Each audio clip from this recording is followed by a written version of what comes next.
Folks, it's the Backyard Brawl post show, but this time with a recruiting twist, folks, because we're going to talk about how recruiting can be helped by this. We're also going to talk Jordan Bass committed during the game. That's right, he committed during the Backyard Brawl, and we're going to discuss what Pitt is going to get there, including an update on Hykeem Williams with John Garcia Jr., folks. As always, thanks for listening to the Locked On Pitt podcast. Are Locked On Pitt, your daily podcast on the Pittsburgh Panthers, part of the Locked On Podcast Network, your team every day.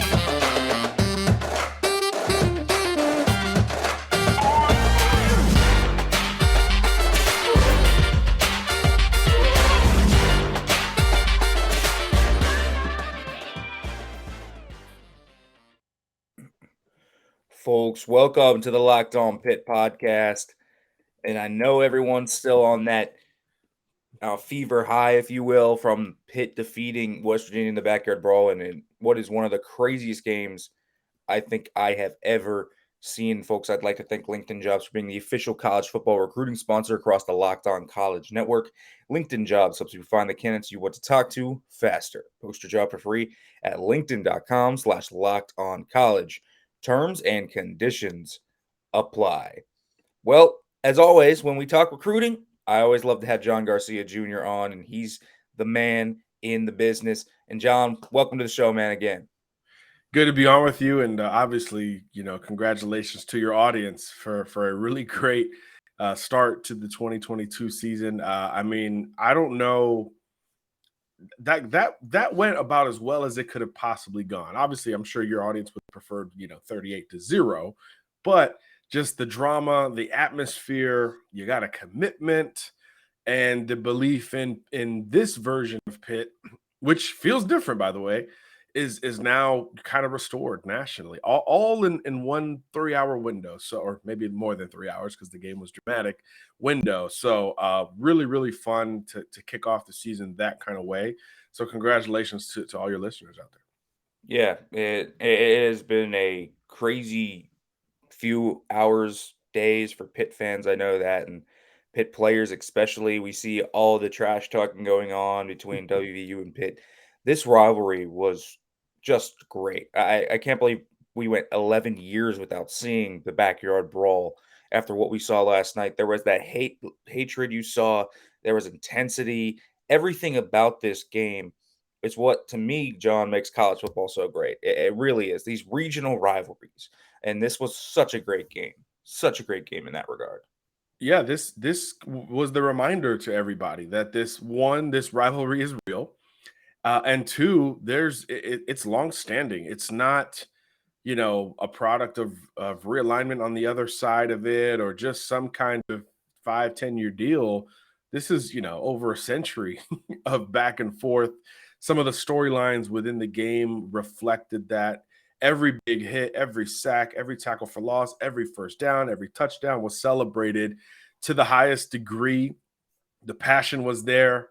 The aggression was there from both sides. I mean, it was just, and the fans, I think the fans deserve a lot of credit here, because the perceptional knock on Pitt is, well, NFL stadium, they don't sell it out, and it becomes, just kind of a business-like atmosphere. That was raucous yesterday. There's really no other way to put it. And sure, of course, West Virginia fans contributed to that, but mostly Pitt fans, Pitt at home. That thing was, if you were introducing somebody to college football in that regard, you would not have had to explain that was the Pittsburgh Steelers stadium, an NFL stadium that the Panthers share. You wouldn't have had to ever get to that question, because you would have just said, oh, wow, this is why, like if you brought in someone from another country, oh, okay, this is what college football is. I get it. I get why people talk about it their whole lives, right? And I think that was just such a great, almost like commercial for college football, commercial for the sport, a 4-hour commercial for the sport. The game had everything within it. And obviously, for your audience, the best ending possible as well. Yeah, certainly. I think that pick six by MJ Devonshire was about as loud as you'll hear Acrisure Stadium, and that includes Steeler games. That was about as loud as I've ever heard it.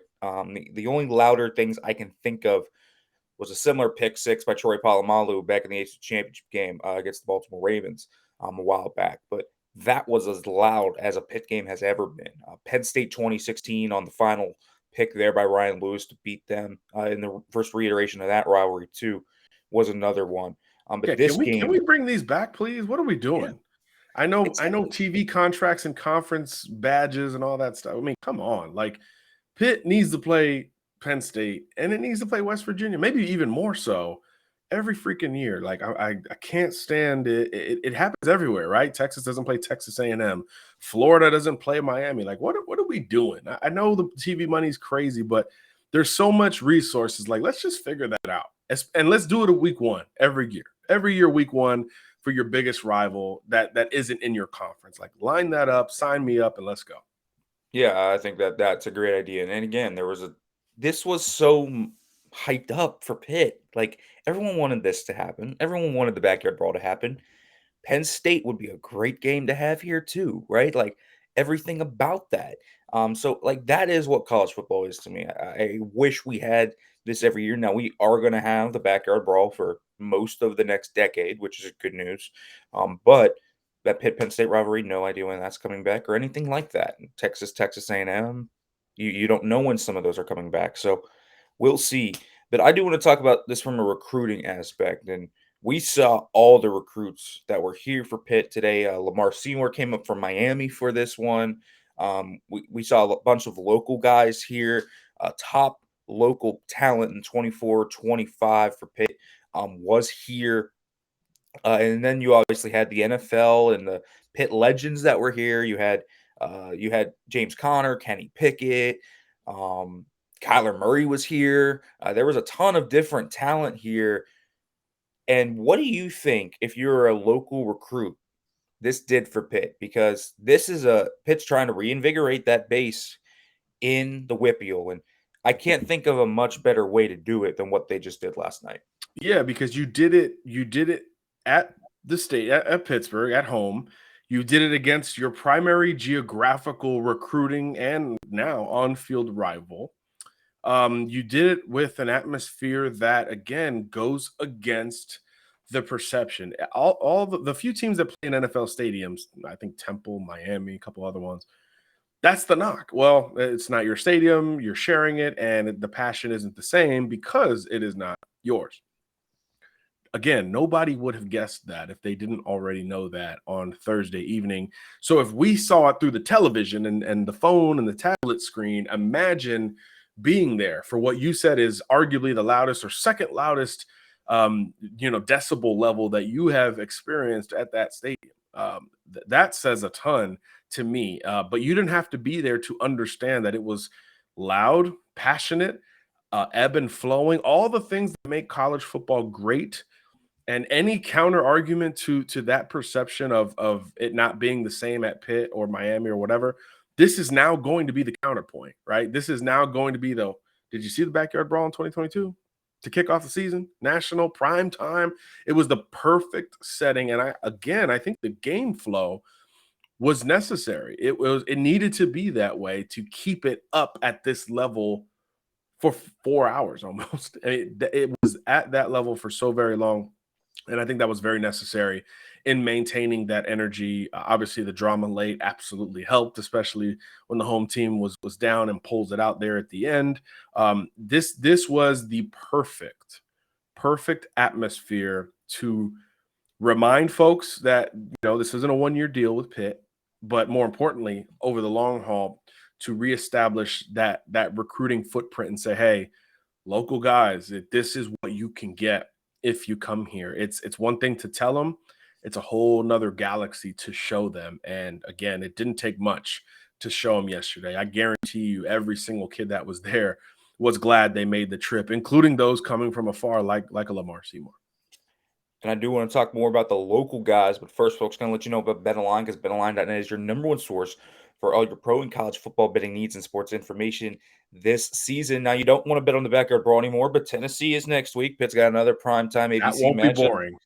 And so, yeah, it'll be boring, that's for sure. And it's a -4 in favor of Pitt right now. So if you want to throw money on Tennessee or the Pitt Panthers, yet again, if you did, You can do that. Just head over to BetOnline. It's your continued source for all your sports wagering information, including college football, esports, live betting, and so much more. Head to the website today or use your mobile device to learn more about the trends and the action. BetOnline, where the game starts.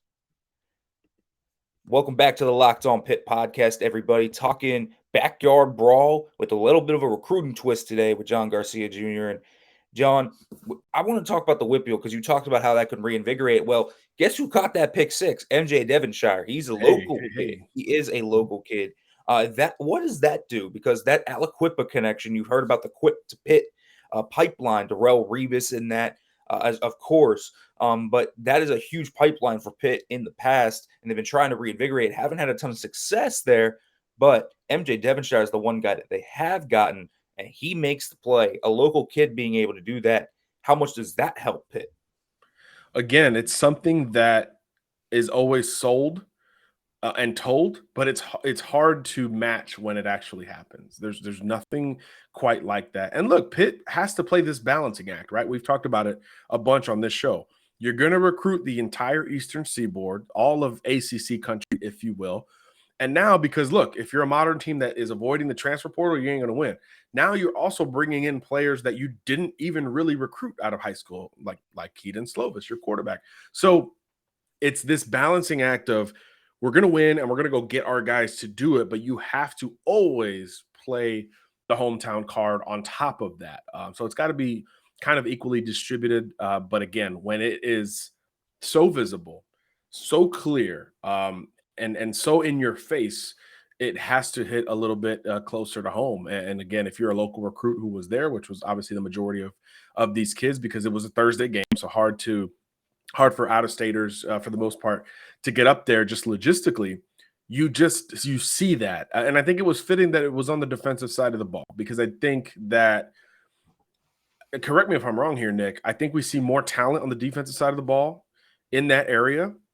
And with Pitt, it seems to resonate more as well. It just seems like their stars from the WPIAL most recently, I don't know if you go back to Tyler Boyd and some of these other guys, it was more on offense. For me, perceptionally, where I sit nationally, it looks like the defensive players from the region have been more of the calling card players for Pitt compared to some of those on offense. So again, in that regard, just fitting to reiterate, to retweet it, if you will, for some young folks listening, retweet that fact that, hey, you could still put on for the hometown program, because it is such a competitive area to recruit. Again, we talked about West Virginia having success there. Penn State's always a factor here. You talked about Notre Dame becoming a bigger factor in the region, and those other contending programs are not going to minimize. They're only going to expand as time and conference realignment and all that stuff rolls on. So reiterating it in any way is a big deal, but to have that as the game winner all in one motion at home, prime time, all that stuff, again, about as ideal as you could get in terms of trying to sell that to the next wave of Pitt Panthers. Certainly, and yeah, the defensive side of the ball has obviously been huge for Pitt. Look at some of the local legends that have come out of the defensive side of the ball recently, and I'll go to Darrell Revis to start that, but also, of course, one Aaron Donald is the big one. Obviously, he's the best football player probably in football, and he came from Pittsburgh, and he was an under-recruited guy that Pitt jumped on. He's a guy that tells you that. So, yeah, I think there's a lot of truth to that. Right now, Pitt has a lot of local talent on that defensive line, too. Dayon Hayes, Nakai Johnson, Dorian Ford. So that's where a lot of the talent comes. Now, MJ Devonshire corner, obviously, they do have some of that offensive line talent locally as well, but a lot of their talent on the defense. So that's big for Pitt. But I want to get away from the local, and I want to get to the big fish, Hykeem Williams. And I know that we talk Hykeem Williams so much on here, but really, this is such a huge commitment if Pitt ends up getting it, even if it isn't finished till the dot is signed. And there's a lot of moving parts here. It sounds like there might be 2 visits now, John, and so many different things. But what does a game like this do for Pitt in the grand scheme of things in the Hykeem Williams race? Well, there were some unanswered questions for Williams or any Pitt wide receiver target going into Thursday night. One, how is it going to look with this new offense, right? How is the wide receiver room going to be prioritized? 2, how will it look under Ty Underwood in his first full, here we go, all hands on deck kind of deal? And then 3, how would the players look? How would the ball be distributed between those guys? And I think all those questions were certainly answered to a degree for Hykeem Williams. I think you saw more balance in this Pitt offense overall. And you saw a kind of an equally distributed deal between the receivers. Obviously, some made plays on their own. Jared Wayne, makes a guy miss and goes, 50-something yards on the screen pass and makes something happen. But, the ball was distributed well beyond just him. So I think that you get that question answered as well. But then, to me, on the back end, you get, for Ty Underwood, you can say, hey, we're not game planning or building this passing attack around one guy. But now we can say, if you come, maybe this changes. So you've seen how we've done it in the past with that alpha, and now you're seeing it, a little bit more by committee, which isn't the worst thing, especially when you can run the football like Pitt can. Now you're seeing 2 different looks from a wide receiver room. So now you can sell one angle of, hey, come be the counter to that and come be the alpha, or 2, come be a part of this committee and maybe be the lead guy in this committee and everybody eats. It kind of depends on the player, right? If he's a more selfish kind of diva type of wide receiver, sell him on the alpha status.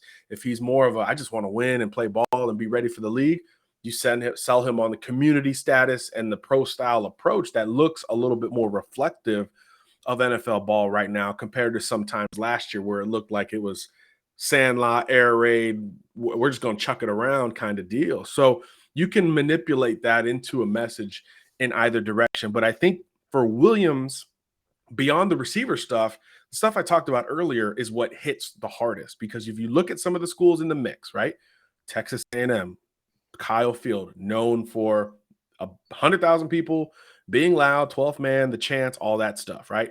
Georgia, SEC East, Athens, great college town, small, rural, all that stuff. Again, classic college atmosphere. Florida State, same kind of deal. Another program heavily involved with. And then Miami and Pitt are like the outliers. They're on their own world. So now if other schools are in contact with Hykeem, and they are every single day, that now doesn't hit the same if they say, hey, come play in front of a raucous, sold-out crowd every single game, because now Pitt has shown you they can do that. And when Miami's winning at times, they could show you a little bit of that as well. So if that has been a part of any of the process, that now dampens a little bit because of what we saw. And again, primetime marquee ESPN game, the whole world watching seemingly, even as Penn State plays, by the way, which is always interesting, I'm sure, for your audience. That could be where it resonates even more for Hykeem Williams, as opposed to the technical on-field wide receiver offensive sell, because all that stuff's been reiterated and I'm sure, tangible throughout the last 6 to 12 months. But now it hits different when you see it and you feel it. And he surely did. Obviously, his mom was checking it out as well. I know she was on social media reflective of that. So that's a good sign for Pitt. They are going to get a visit here in the next week plus for that Tennessee game, which will be a huge, again, a huge atmosphere and a huge opportunity for Pitt. That's another kind of funky, it's almost a rivalry, I feel like, between these two programs. They recruit similarly and in similar areas. So I think that will be important. And, a part of this sell from Georgia and A&M, the SEC, ACC thing pops up too, right? So I think another head-to-head check mark in either direction isn't the worst thing in this recruitment. But that's the key, right? Where is the timeline for this recruitment and when does it end? Because September 23rd is the verbal commitment date. But as time has gone on here and now we're in September, it really does feel like that's not going to be the end, almost in any way, shape, or form. So that verbal commitment will be a declaration of the school that has the best chance to sign him in December, but it certainly doesn't feel like the door will be closed thereafter. We heard rumors about a late Texas A&M visit. Now we're hearing more about a Florida State visit that could be materializing after this commitment date. Miami is trying to get him back on campus, but like we talked about, he's booked for next week. So the weeks leading up to the commitment are becoming fewer and farther in between. So if Miami does convince him to take a game visit and he does get to Florida State for another, again, this thing is wide open relative to the verbal commitment date. So on two fronts, that's big for Pitt because right now we feel like A&M might have the most momentum. FSU's locally holds a little bit more buzz than Miami. And then, Georgia's still there too. So does he try to get over to Athens? And then you want this recruitment to extend if you're Pitt, because if you're trailing, you want to have the opportunity to make up some ground. So that combined with the next trip after Saturday going up to Pittsburgh, his first in-season campus visit will be to Pitt, even though he's going to this neutral site Florida State LSU game, I believe Sunday. Now that hits different as well. And if that becomes the final on-campus impression, you now know what's ahead of you in that regard. Although, again, coaches are going to hit the road, evaluate these guys, and eventually go in home with the Williams camp. So this battle to me rages all the way to mid-December at the earliest, because it's just looking like this verbal commitment date is just that. It is a declaration of, hey, this is the team who leads for me, and we'll see where the other dominoes fall thereafter. Of course, kids can change their mind all the time. These are teenagers, and these are coveted teenagers with a whole lot of people in their ear, whether it's their coaches, other coaches recruiting, parents, family, friends, mentors, their friends, their peers, kids committed to these schools. There's Kenny Minchie picking up the phone here, say, hey, Hykeem, this could be me and you. This could be me and you.